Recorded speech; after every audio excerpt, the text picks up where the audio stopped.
Mapagpalang araw po sa inyong lahat. Welcome to DJ Sean Stories. Turn on your notification bell, like and subscribe para sa crime stories araw-araw. Sa buhay mag-asawa, hindi mawawala ang paminsan-minsan alitan o tampuhan. Para maresolba ang problema, dinadaan dapat sa mabuting usapan. Pero paano naman kaya kung nasobrahan sa pagiging madaldal ang iyong asawa? Maayos kaya ang gulo o mas lalala pa? Ang kwento natin ngayon ay tungkol sa dalawang babae na pinatahimik ng kanilang mga mister. Rohinda Tompuno. Ang babae sa TikTok video na ito ay si Rona. Mayroon siyang masayang pamilya. Subalit sa isang iglap, ang lahat ng iyon ay biglang naglaho. Si Rohinda Tompuno o Rona ay 24 years old. Si Rona ay nagmula sa North Indonesia. Simple, palakaibigan at masayahin. Ganyan ilarawan si Rona ng kanyang mga kaibigan. Nagmula si Rona sa isang payak na pamilya. At para makatulong sa kanyang mga magulang, nagsa-sideline siya bilang kahera sa isang maliit na tindahan. Taong 2015 nang makilala ni Rona ang isang lalaki habang siya ay nag-aaral. Ang lalaki ay si Irene Refrain o tawaging nating Benji, 24 years old. Tulad ni Rona, maraming kaibigan si Benji. Palagi silang nagbabanding magkakaibigan sa iba't ibang lugar. Sa katagalan, nahulog na ang loob ni Rona at Benji sa isa't isa. At niligawan nga ng binata si Rona. At makalipas ang ilang buwan, formal nang naging magkasintahan si Rona at Benji. Mahilig magpicture si Rona. Madalas nga niyang ipost sa social media ang mga sweet na larawan nila ni Benji. Makalipas lamang ang 2 taon, ikinasal na sina Rona at Benji. At November ng taon din na iyon, nabiyayaan ang dalawa ng isang anak na lalaki. Maraming naging trabaho si Benji para maitaguyod ang kanyang pamilya. Matapos makagraduate ng kolehiyo, nagtrabaho ang mag-asawa sa isang maliit na hotel. Sa front desk, na-assign si Rona habang taga-assist naman si Benji. Makikita sa post ni Rona na masaya naman ang kanilang pamilya. Nahilig din siya sa pagti-TikTok. Madalas siyang mag-post araw-araw ng kanyang buhay. May mga pagkakataon din na nagpo-post si Rona ng kanyang mga video na nagsasayaw. May isang video naman na kasama ni Rona ang kanyang asawa. At dahil sa marami ang nakakapanood kay Rona, hindi maiwasan ni Benji na pagwawalan ang kanyang asawa na gumawa ng mga video. May isang pagkakataon nagsiselos umano si Benji sa mga nagko-comment sa video ni Rona. Pinag-awayan ng dalawa ito pero naayos din naman agad. Ngunit para kay Benji, hindi siya matatahimik hanggat hindi tumitigil ang kanyang asawa sa pagpupost ng mga video. Kapag nag-aaway ang dalawa, hindi maiwasan ni Rona na sumagot sa kanyang asawa. Pinabulaanan ng babae ang mga bintang sa kanya ni Benji. Sa paglipas ng panahon, mas lumala ang pagsiselos ni Benji. Ultimo katrabaho niya at ni Rona ay pinagseselosan na niya. Kahit alam niyang wala namang namamagitan sa isang lalaki at kay Rona. Dahil sa ganong pag-uugali, hindi na naiwasan ni Rona na magsalita ng masama sa kanyang asawa. Sa tuwing pagtatalunan nila ang pagiging seloso ni Benji, napagsasabihan ni Rona ng masama ito. Sa trabaho naman, palihim palang binabantayan ni Benji si Rona. Sinisilip niya kung sino ang mga nakakausap ng kanyang asawa. Taong 2023 nang muling mabuntis si Rona. Masayang ipinost ni Rona ang video ng ultrasound ng kanilang pangalawang anak. April 2024 nang isilang na ni Rona ang anak nila ni Benji na isang babae. Kahit na tila kompleto at masaya ang pamilya na meron sina Rona, hindi nawawala ang pagiging seloso ni Benji. Ang pangyayari. May 3, 2024, nagpunta sa isang party sina Rona at Benji. At dahil nga party, hindi na iwasan ni Benji na uminom ng alak. Makalipas naman ang 2 oras ay umuwi na rin ang mag-asawa. Bandang 10:00 ng gabi, pinatulog na ni Rona ang 2 niyang mga anak. Pagkatapos ay pumasok na siya sa kwarto nilang mag-asawa. Doon ay nadatnan niya si Benji na nakahiga. Makalipas lamang ang ilang minuto, nakatulog naman agad si Rona. Samantalang nakahiga lang si Benji at hindi pa makatulog. Posibleng dahil sa pagod ay nahimbing nga agad ang tulog ni Rona. Maya-maya pa, bigla na lang umanong nagsalita si Rona habang natutulog. Sinabi umano ng babae habang tulog ang mga katagang, "Huwag ka munang pumasok ng trabaho para hindi tayo mahuli." Nang marinig umano ito ni Benji, nagpintig ang kanyang tenga at nakaramdam ng matinding galit. Napagtanto ni Benji na posibleng may kalaguyo nga ang kanyang asawa sa trabaho. Pumasok din sa kanyang isip na matagal na sigurong may karelasyong iba ang kanyang asawa habang siya ay walang kamalay-malay sa nangyayari. Posible na dahil din sa epekto ng alak, hindi na nakapag-isip ng dama si Benji.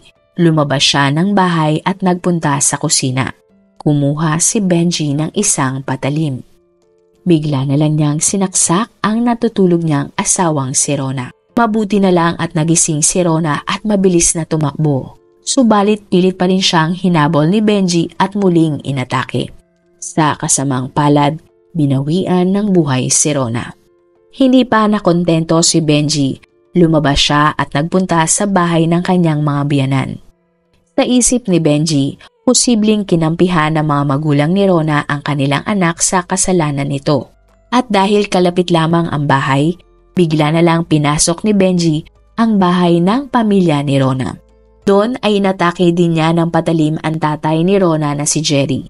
Nasaktan ang lalaki pero nagawa niyang makatakas. Pagkatapos ay nakahingi siya ng tulong sa kanilang mga kapitbahay. Tumakas naman si Benji at umuwi sa kanilang bahay. Mabilis na rumispondi ang mga pulis at ambulansya. Isinugod pa nga si Jerry sa ospital at nakaligtas naman siya mula sa mga tinamo niyang pinsala. Sumuko naman si Benji nang dumating ang mga pulis sa kanilang bahay. Tila wala sa sarili ang lalaki nang siya ay arestuhin ng mga pulis at dalhin sa police station. Labis na nagulat ang pamilya ni Rona sa kanyang sinapit. Agad na inaruga ng nanay ng biktima ang naiwan nitong mga anak. Hindi nila akalain na mangyayari iyon sa mag-asawa. Wala naman daw kasi silang nakitang problema ng mga ito. Sa police station, inamin ni Benji ang kanyang ginawa. Sinabi niya na nagawa niya ang krimen dahil tingin niya ay may kalaguyo ang asawang si Rona. Sa pagkwento ni Benji, matagal na daw siyang may hinala na may ibang lalaki si Rona mula sa kanilang trabaho.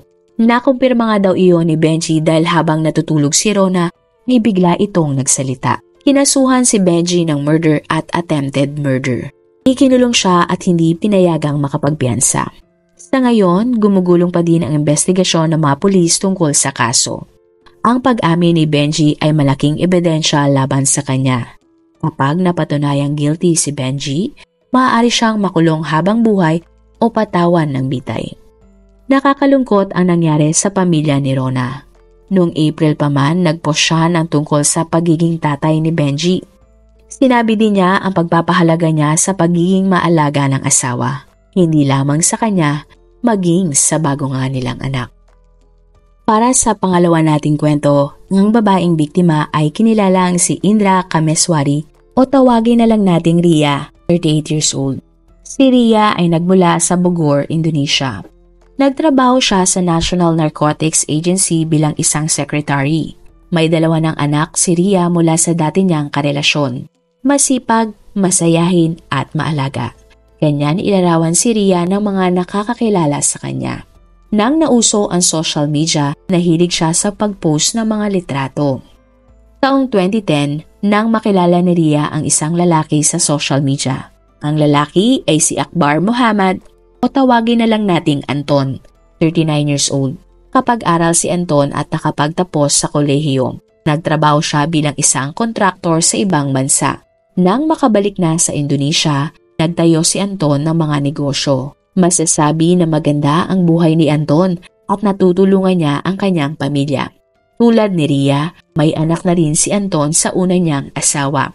Ilang beses nag-date si Ria at Anton.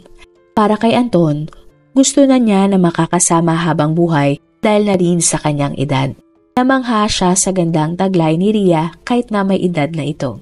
Niligawan ni Anton si Ria at madalas niyang bigyan ng mga regalo ang babae.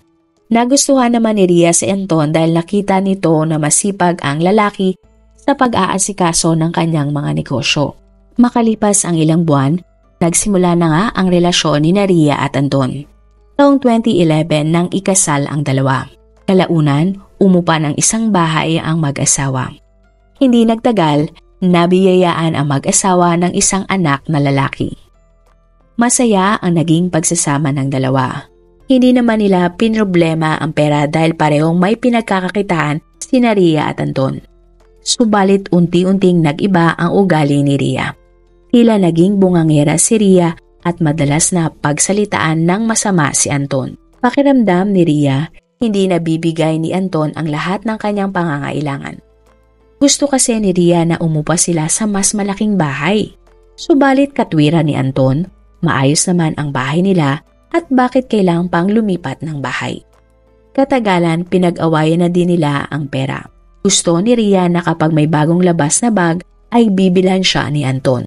May pagkakataon naman na nilalait umano ni Rhea ang kanyang asawa. Dahil sa mga problema na ito, pinayuhan si Anton ng kanyang kamag-anak na hiwalayan na nga si Rhea. Subalit hindi sumang-ayon si Anton.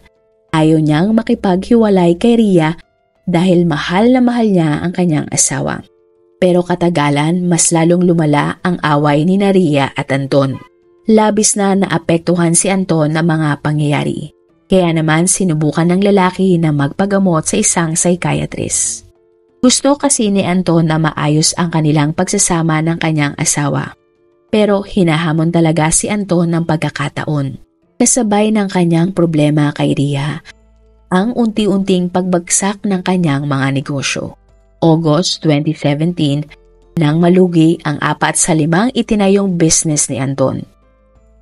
Kasabay nito ang pangpe-pressure sa kanya ni Rhea sa bagong kotse na gusto ng babae. Subalit lahat ng naipong sama ng loob ni Anton kay Rhea ay tila napuno na. Ang pangyayari. September 1, 2017, isang matinding away ang naganap sa pagitan ng mag-asawa. Habang nagdadrive si Anton, bigla na lang nagalit si Rhea. Mabuti na lang ay nakauwi pa sila ng ligtas at hindi na aksidente sa daan. Gabi ng araw na iyon, hindi tumigil si Rhea sa pagsasalita ng masama sa kanyang asawa.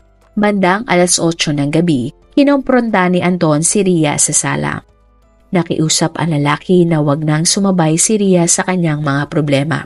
Pero kahit na ganon, hindi pa din tumigil ang babae. Sa inis ni Anton, bigla na lang niyang kinuha ang kanyang nakatagong baril at binaril ang kanyang asawang si Rhea. Narinig ng panganay na anak ni Rhea ang ingay ng baril.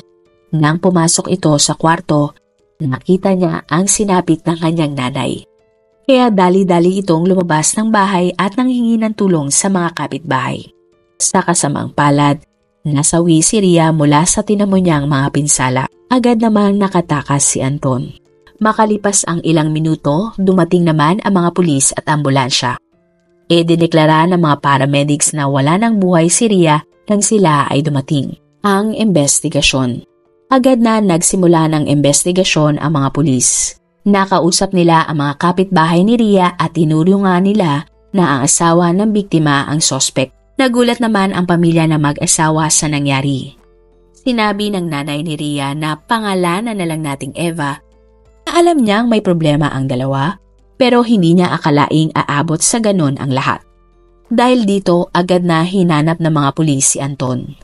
2 araw matapos nga ang krimen, naaresto nila si Anton na nagtatago sa isang lumang bahay. Hindi naman na itinanggi pa ni Anton ang ginawa niyang krimen. Subalit sinabi niya na nagawa niya lang ang krimen dahil punong-puno na siya sa pangit na ugali ni Rhea. Kinasuhan ng murder si Anton at ikinulong. Para sa mga pulis, hindi nila nakikitang nagsisisi si Anton sa kanyang ginawa. Ilan naman sa mga katrabaho ni Rhea ang nagpost tungkol sa pagkawala niya. Inalala nila ang pagiging mabuting tao ni Rhea. Ang trial ng kaso. Taong 2018 nang humarap nga sa hukuman si Anton.